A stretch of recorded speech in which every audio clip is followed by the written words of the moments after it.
Ils sont tous sujets du sultan de Constantinople.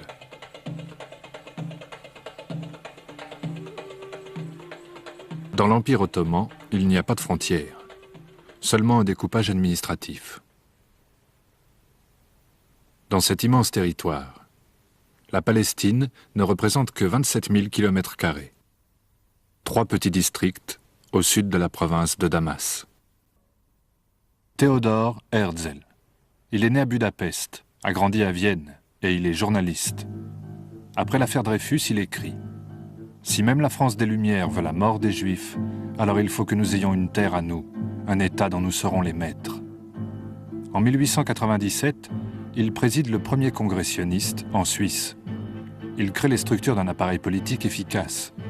Il s'est donné 50 ans, pas plus, pour réussir à fonder un État juif. Dial ravage l'Europe. Le Kaiser Guillaume II est reçu à Constantinople.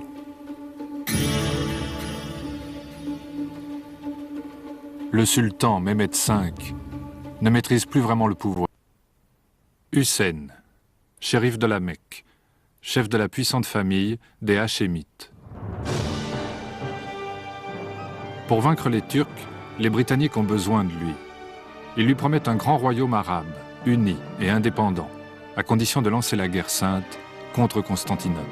Les provinces arabes sont déjà partagées entre la France et l'Angleterre. Dans une chambre d'hôtel à Paris, 2 hauts fonctionnaires se marchandent le Liban, la Syrie, l'Irak. Le français Georges Picot dessine en bleu. L'anglais Mark Sykes dessine en rouge. Pour la Palestine, ils prennent une 3e couleur. On en fera une zone internationale après la guerre. En 1917, l'armée britannique entre en Palestine par le sud. Son jeune cousin, Amin al-Husseini, va devenir le premier grand leader du nationalisme palestinien. En 1921, il est grand moufti de Jérusalem et président du Conseil suprême musulman. Mais en 10 ans, la colonie juive reçoit 100 000 immigrants russes et polonais, et elle passe de 11 à 17% de la population globale. Quête. En Allemagne, Hitler accède au pouvoir. En février, les Britanniques organisent une conférence de paix à Londres. La Seconde Guerre mondiale approche. Ils veulent s'assurer la loyauté de leurs alliés arabes, tout en évitant de rompre avec les Juifs. Ce n'est qu'après la capitulation allemande que le monde apprend l'ampleur du génocide nazi. Ce jour-là, l'Assemblée générale ouvre un dossier qui ne quittera plus jamais son ordre du jour. Aucune terre au monde n'a donné lieu à autant de débats dans cette... 1948. Cette année-là restera gravée dans la mémoire des Palestiniens et des Israéliens. Pour les uns, la catastrophe, pour les autres, la libération. Le 9 avril, un mois avant la fin du mandat britannique, l'Irgun et le Stern prennent le village de Deir Yassin, près de Jérusalem. Avant de le transmettre aux hommes de la Haganah, ils ont massacré tous les habitants, 250 hommes, femmes et enfants. Pendant la guerre, l'État d'Israël a gagné 4000 km² sur le plan de partage. Grâce au départ des Palestiniens, sa population est maintenant presque entièrement juive. Jérusalem, qui devait avoir un statut international, est coupée en 2. Sa partie ouest devient la capitale d'Israël, sa partie est passe sous domination jordanienne. Les territoires de Cisjordanie et de Gaza sont restés sous contrôle arabe. Selon le plan de partage, un État palestinien aurait dû y voir le jour. Mais la bande de Gaza est mise sous administration égyptienne et la Cisjordanie est annexée par le roi Abdallah. Au lieu d'un État pour les Palestiniens, les Nations Unies créent un office d'assistance aux réfugiés arabes.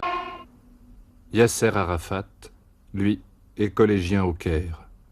Né à Jérusalem, il n'a connu ni l'Exode ni les camps. En 1953, il préside l'Union des étudiants palestiniens. On parle de libération et de retour. On réfléchit aux moyens de lutter. En janvier 1964, Nasser propose au chef d'État de la Ligue arabe de créer une organisation pour la libération de la Palestine. Ben Bella, l'Algérie, Aref, l'Irak, Ibn Saoud, l'Arabie, Bourguiba, la Tunisie, Hussein, la Jordanie. Quelques jours plus tard, c'est Israël qui attaque.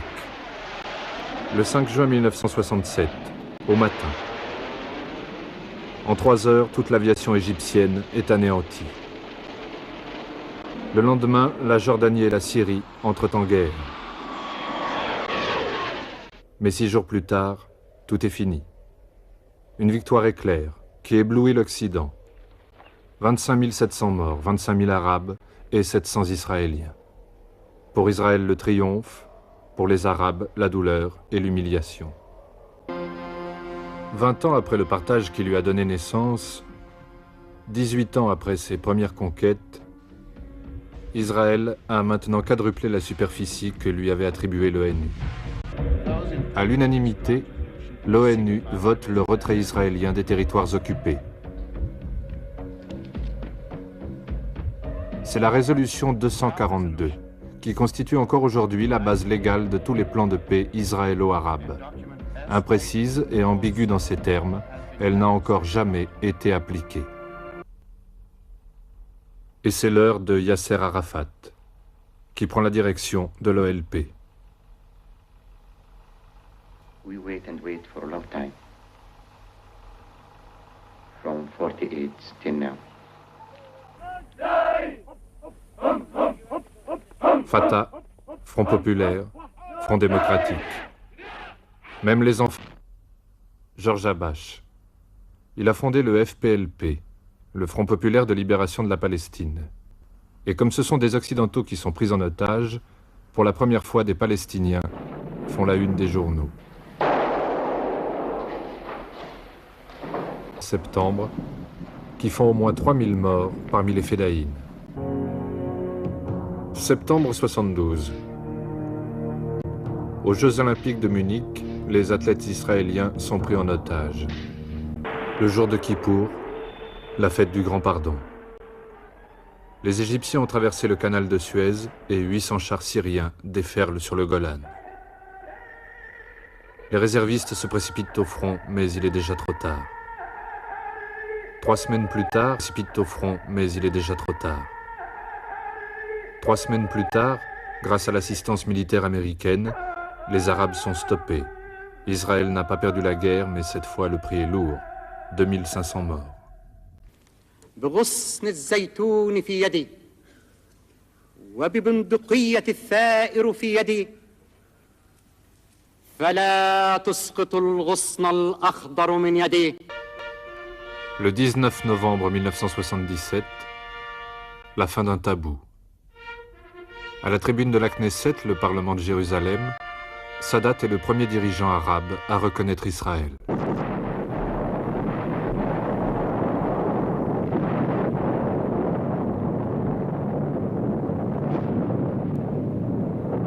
Aucun quartier n'est épargné. Pendant 88 jours, ils n'ont pas de fusil, ils n'ont que des pierres.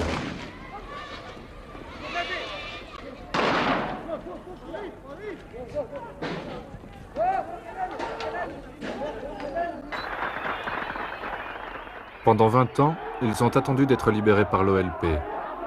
Maintenant, les Fédayines sont trop loin. À Alger, à Tunis. Désormais, Arafat s'adresse publiquement aux Israéliens. Jour après jour, phrase par phrase, il concède. Il prononce les mots attendus. Ce jour-là, le 30 octobre 1991, ils n'ont pas fait la paix, mais ils lui ont ouvert la voie. L'espoir est enfin là.